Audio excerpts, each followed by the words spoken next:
আসসালামু আলাইকুম। আমন্ত্রণ সবাইকে সিলেট স্টুডিও থেকে চ্যানেল এস সিলেট নিউজে। সঙ্গে আছি আমি রোহেনা সুলতানা। শুরুতেই জানিয়ে দিচ্ছি শিরোনাম। সিলেটের বন্যার জন্য প্রশাসন, রাজনৈতিক নেতৃত্ব এবং জনগণ দায়ী বলে মন্তব্য করেছেন নদী রক্ষা কমিশনের সাবেক চেয়ারম্যান ডক্টর মুজিবুর রহমান হাওলাদার। অসহায় মানুষের জন্য কাজ করে যাচ্ছে যুবলীগ, বলেছেন যুবলীগের সাধারণ সম্পাদক মাইনুল হোসেন খান নিখিল। সাবেক মেয়র আরিফুল হক চৌধুরীর নেতৃত্বে জৈন্তাপুর উপজেলার দরবস্তে ত্রাণ বিতরণ। কোটা বাতিলের দাবিতে সিলেটের জেলা প্রশাসকের কাছে স্মারকলিপি হস্তান্তর করেছে আন্দোলনকারী শিক্ষার্থীরা। এবং সিলেট নগরীর বন্যা দুর্গত মানুষের মধ্যে ত্রাণ সামগ্রী বিতরণ বাংলাদেশ ক্যাটারার্স অ্যাসোসিয়েশনের। শুনছিলেন শিরোনাম, এবারে বিস্তারিত। জাতীয় নদী রক্ষা কমিশনের সাবেক চেয়ারম্যান ডক্টর মুজিবুর রহমান হাওলাদার বলেছেন, সিলেটের বন্যার জন্য প্রশাসন, রাজনৈতিক নেতৃত্ব এবং জনগণ দায়ী। সিলেটের বন্যা ও জলাবদ্ধতা, বাস্তবতা, কারণ ও করণীয় শীর্ষক গোলটেবিল বৈঠকে প্রধান অতিথির বক্তব্যে তিনি এসব কথা বলেন। ধরিত্রী রক্ষার জন্য আমরার কেন্দ্রীয় আহ্বায়ক কমিটির সদস্য আব্দুল করিম কিমের সঞ্চালনায় অনুষ্ঠিত এই গোলটেবিল বৈঠকে সভাপতিত্ব করেন জালালাবাদ অ্যাসোসিয়েশনের সভাপতি সিএম কয়েস সামি। ধরা, জালালাবাদ অ্যাসোসিয়েশন এবং সিলেট চেম্বারের যৌথ উদ্যোগে এই গোলটেবিল বৈঠকে প্রধান আলোচকের বক্তব্য পেশ করেন ধরিত্রী রক্ষায় আমরার কেন্দ্রীয় সদস্য সচিব শরীফ জামিল। গোলটেবিলে বিশেষ অতিথি হিসেবে উপস্থিত ছিলেন নর্থ ইস্ট ইউনিভার্সিটির উপাচার্য প্রফেসর ডক্টর মোহাম্মদ ইলিয়াস উদ্দিন বিশ্বাস, লিডিং ইউনিভার্সিটির উপাচার্য প্রফেসর কাজী আজিজুল মাওলা, সিলেট ইন্টারন্যাশনাল ইউনিভার্সিটির উপাচার্য professor doctor Mohammad Ashraful Alam, metropolitan university সিলেটের উপাচার্য professor doctor Mohammad Zahirul Haque Shakil, Sylhet chamber of commerce and ইন্ডাস্ট্রিজের সভাপতি তাহমিন আহমেদ। গোলটেবিল বৈঠকে বক্তারা সিলেটে ঘন ঘন বন্যার কারণ এবং সম্ভাব্য সমাধান নিয়ে আলোচনা করেন। বক্তারা বলেন, আজকের পরিবেশ সংকটের জন্য দায়ী ব্যক্তি এবং সরকারি সংস্থার বিরুদ্ধে ফৌজদারি মামলা করা উচিত। তারা আরও বলেন, সিলেটের বন্যা এবং জলাবদ্ধতা নিরসনে সবাইকে ঐক্যবদ্ধ থেকে সমন্বিত পদক্ষেপ গ্রহণ করতে হবে। গোলটেবিল বৈঠকে পরিবেশ কর্মী, বিভিন্ন সামাজিক, রাজনৈতিক এবং পেশাজীবী সংগঠনের নেতৃবৃন্দ উপস্থিত ছিলেন। আওয়ামী যুবলীগের সাধারণ সম্পাদক মাইনুল হোসেন খান নিখিল এমপি বলেছেন, দেশের যে কোনো ক্রান্তি লগ্নে রাষ্ট্রনায়ক শেখ হাসিনার নির্দেশে যুবলীগ ক্ষতিগ্রস্ত ও অসহায় মানুষের পাশে থেকে কাজ করে যাচ্ছে। বাংলাদেশ আওয়ামী যুবলীগের চেয়ারম্যান শেখ ফজলে শামস পরশের নির্দেশে সিলেট মহানগর যুবলীগের উদ্যোগে সিলেটে বন্যা কবলিতদের মাঝে ত্রাণ সহায়তা প্রদানকালে তিনি এসব কথা বলেছেন। সিলেট জেলা যুবলীগের উদ্যোগে দক্ষিণ সুরমা উপজেলার লালাবাজার ও ওসমানীনগরে বন্যা দুর্গত ক্ষতিগ্রস্ত অসহায় গরিব ও দুস্থদের মাঝে ত্রাণ সহায়তা বিতরণ করেন তিনি। এ সময় তিনি আরও বলেন, দুঃসময়ে সবসময় মানুষের পাশে থাকে যুবলীগ সহ আওয়ামী পরিবারের নেতাকর্মীরা। এই বন্যায়ও প্রধানমন্ত্রীর নির্দেশে বন্যার্তদের মাঝে ত্রাণ সহায়তা করে যাচ্ছে যুবলীগ। প্রধান বক্তার বক্তব্যে সিলেট সিটি কর্পোরেশনের মেয়র আনোয়ারুজ্জামান চৌধুরী সিলেট জেলা ও মহানগর যুবলীগের মানবিক কার্যক্রমের প্রশংসা করেন এবং আগামীতে অতীতের মতো মানুষের পাশে থেকে কাজ করে যাওয়ার আহ্বান জানান। ত্রাণ বিতরণকালে বিশেষ অতিথির বক্তব্য রাখেন সিলেট ৩ আসনের সংসদ সদস্য হাবিবুর রহমান হাবিব। সিলেট জেলা যুবলীগের সভাপতি ও ওসমানীনগর উপজেলা পরিষদের চেয়ারম্যান শামীম আহমদ ভিপির সভাপতিত্বে ও সাধারণ সম্পাদক মোহাম্মদ শামীম আহমদের পরিচালনায় ত্রাণ সামগ্রী বিতরণ অনুষ্ঠানে আরও উপস্থিত ছিলেন যুবলীগের যুগ্ম সাধারণ সম্পাদক রফিকুল আলম জোয়ারদার, সৈকত সহ আরও অনেকে। সিলেট সিটি কর্পোরেশনের সাবেক মেয়র ও বিএনপি চেয়ারপারসনের উপদেষ্টা আরিফুল হক চৌধুরী বলেছেন, বন্যা কবলিত এলাকার মানুষের পাশে দাঁড়ানোর জন্য বিএনপির ভারপ্রাপ্ত চেয়ারম্যান তারেক রহমানের নির্দেশে সিলেটে বিএনপির নেতাকর্মীরা সাধ্যমতো বন্যা আক্রান্ত মানুষের পাশে দাঁড়াচ্ছেন।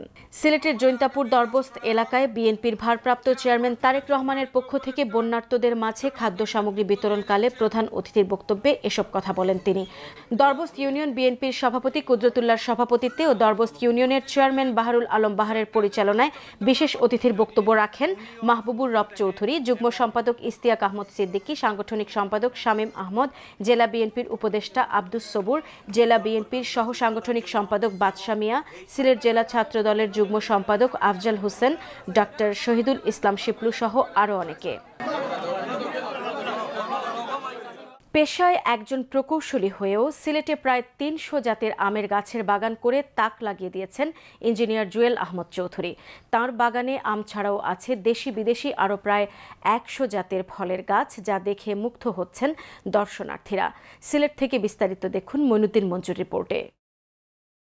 সিলেট সদর উপজেলা সাহেবের বাজার থেকে একটু দূর এলেই ফরিঙ্গুড়া গ্রাম, এবং এই গ্রামেই সিলেটের একজন ছেলে একটা অবাক করা বাগান করেছেন।